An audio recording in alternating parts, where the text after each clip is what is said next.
On our right now Mercedes-Benz Vans phone line is the head coach of the University of Houston basketball team that just bounced Illinois from the tournament. And now Houston's next up opponent is Arizona, and kind enough to call in after that win over Illinois and ahead of this huge Sweet 16 matchup against the number one seed in the South is head coach Kelvin Sampson. How are you, Coach? I'm good, Rich. Thanks for having me on. How are you doing? I'm doing fine. We're on Peacock, we're on SiriusXM Radio, and we're on terrestrial radio, so I need you to paint the word picture for me. I really never start interviews out this way, so with all due respect, I ask the question, do you have your shirt on right now, Coach? You have your shirt on? Yeah? To the benefit of everybody on the bus, we're driving on to San Antonio right now. Okay, so the answer is yes. You do have your shirt on right now. How many people did you hear from after we saw your shirts off celebration with your team, Coach? I didn't get to my phone until we're on the bus to get back. I think I had 300 and some texts. And at that point, you're just happy for emotion. I bet. So, and your kids must have loved that. They must have absolutely ate that up, right? Obviously something like that cannot be planned. A couple of years ago, we beat Ohio State to go to the Sweet 16. That was the year we lost to Kentucky. But it was a very similar situation. Back then, though, I was wearing a shirt and tie. And as soon as I walked in, I just got blasted with the water shower from the Gatorade cooler, and then the bottles and the squirt bottles and all that. And I said, well, when I turned the corner, I saw it was coming, and I said, what the hell? Let's dive in there and just take it like a man. I took my shirt off for some dumb reason. Well, it looks like you've been working out. I'll be honest with you. I'd like to know what your workout regimen is, Coach. Just trying to stay up with these 18 to 22-year-olds about it, walking around a little bit. I bet. So let's get into the joy of it. And obviously, winning a tournament game is something you don't take for granted.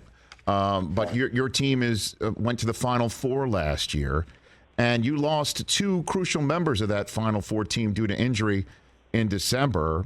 Your guards, Marcus Sasser and Tremont Mark, you lost those guys.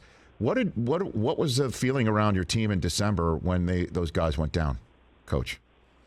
Well, I think we played Texas State on the 22nd.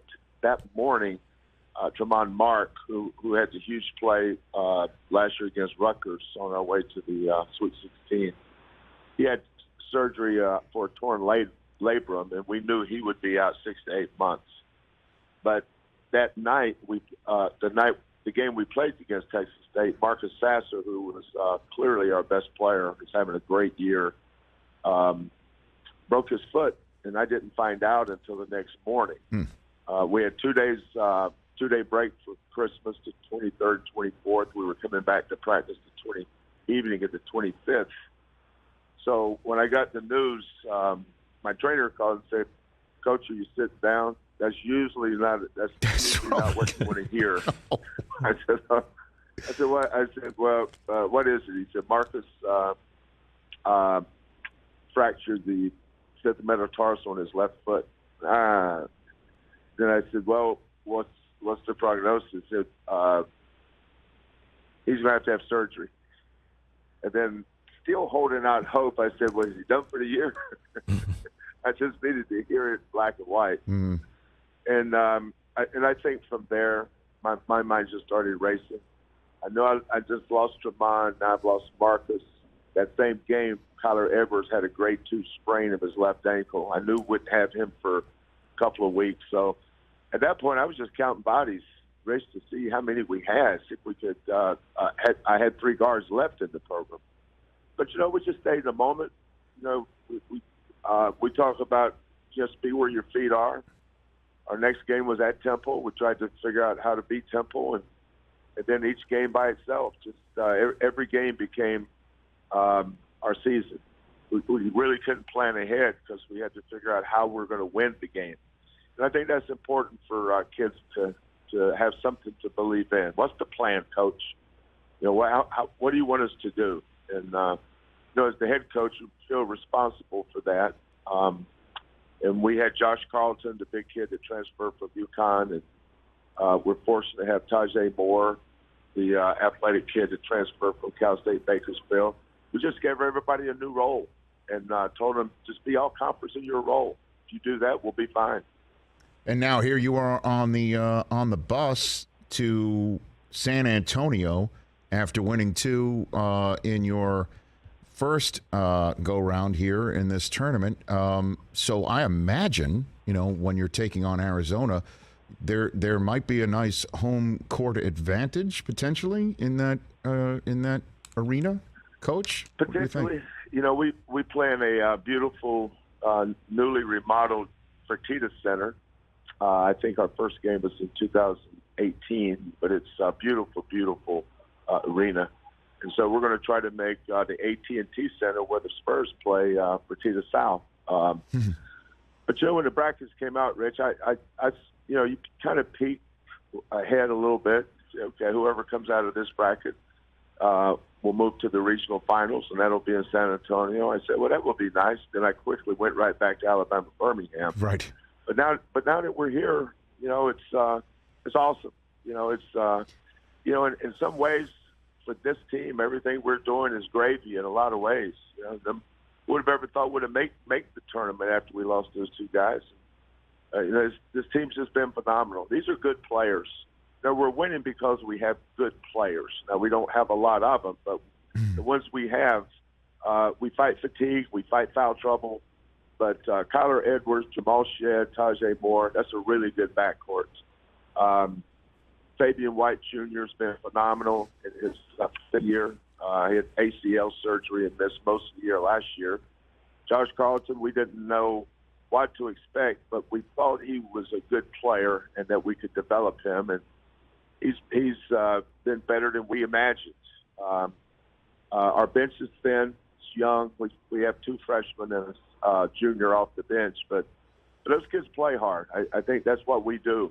We have to make up for some things we don't have with our effort and our tenacity, and because we have great kids, they do it. So there's no magic here. We have good players, and they bought into our system, and I appreciate every one of them. Kelvin Sampson here on the Rich Eisen Show on the bus to San Antonio with the University of Houston Cougars getting set to take on Arizona. That must have been a late night for you. You must have been like the rest of America on the edge of a seat with a terrific basketball game between Arizona and TCU, right, to see who you're going to play next? Is that what you guys did that night? Yeah. Right? We were in after the Illinois game, we flew back to Houston, and I actually got back in time to watch the game. And I was impressed with both teams. I didn't know who was going to win as the game was going back and forth, but the thing that stands out for me about Arizona is their size. Coloco's 7 foot plus, Tabalas 6'11". Then they bring Ballo off the bench 7 foot. We have Josh Carlton, who's 6'10". Then our backup center is about 6'7", and we have 2 4-men about 6'7". So they're going to have a size advantage. And that will be a factor around the rim protection and rebounding both ends. But their star is Matherin. I mean, he's elite. High lottery pick. Scores at all 3 levels.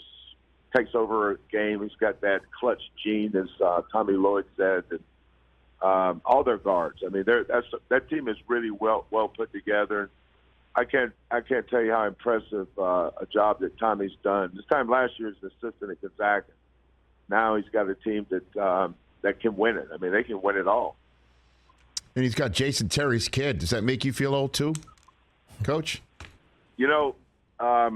My first win in the NCAA tournament was against Arizona when they had Jason Terry and Richard Jefferson. I think that was 1999.